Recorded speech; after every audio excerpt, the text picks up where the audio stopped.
আজি আমি প্ৰয়াত প্ৰধানমন্ত্ৰী ভাৰত ৰত্ন ৰাজীব গান্ধী ডাঙৰিয়াৰ আজিৰ এই জন্ম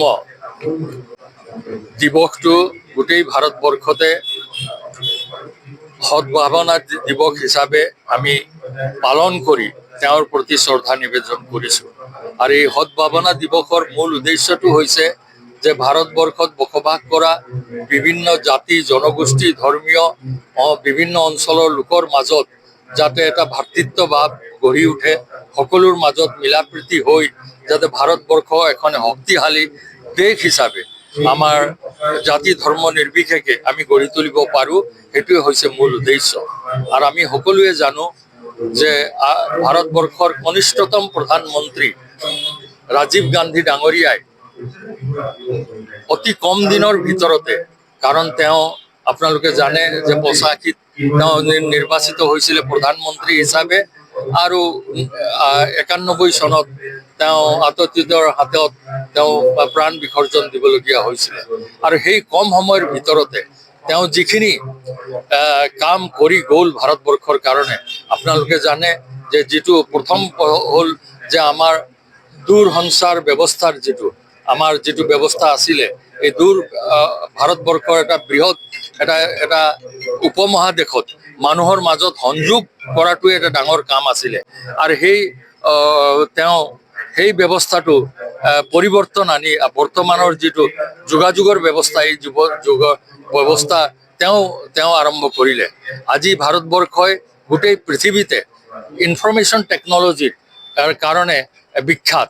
আৰু এই ইনফৰমেশ্যন টেকনলজিত আজি ভাৰতবৰ্ষৰ লাখ লাখ শিক্ষিত যুৱক যুৱতীয়ে কাম পাইছে। হাজাৰ হাজাৰ কোটি টকা আমাৰ ভাৰতবৰ্ষই উপাৰ্জন কৰিছে। আৰু ভাৰতবৰ্ষৰ বহুতো নামী আমাৰ ইনফৰমেশ্যন টেকনলজিৰ এক্সপাৰ্টসকলে আজি ইংলেণ্ড আমেৰিকা জাৰ্মানীত তেওঁলোকে ডাঙৰ ডাঙৰ কৰ্পৰেশ্যনক নেতৃত্ব দিছে। ইয়াৰ মূলতে আছিলে ৰাজীৱ গান্ধী ডাঙৰীয়াৰ দূৰদৰ্শিতা।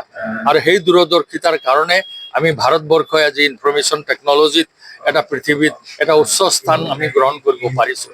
তাৰ লগতে ৰাজীৱ গান্ধী ডাঙৰীয়াই এটা ডাঙৰ শিক্ষাৰ ক্ষেত্ৰত ডাঙৰ এটা যুগান্তৰ তেওঁ আনিছিলে। আপোনালোকে জানে যে 1988ত তেওঁ নিউ এডুকেশ্যন পলিচিৰ আনিছিলে ভাৰতবৰ্ষত।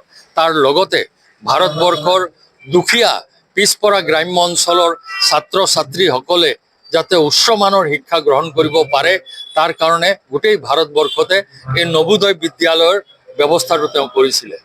আৰু ভাৰতবৰ্ষৰ যুৱক যুৱতীসকলক যাতে গঠনমূলক কামত যুৱ বয়সৰ পৰাই কৰিব পাৰি, তাৰ কাৰণে প্ৰত্যেক ভাৰতবৰ্ষৰ সকলো জিলাতে নেহৰু যুৱ কেন্দ্ৰ তেওঁ আৰম্ভ কৰিছিলে।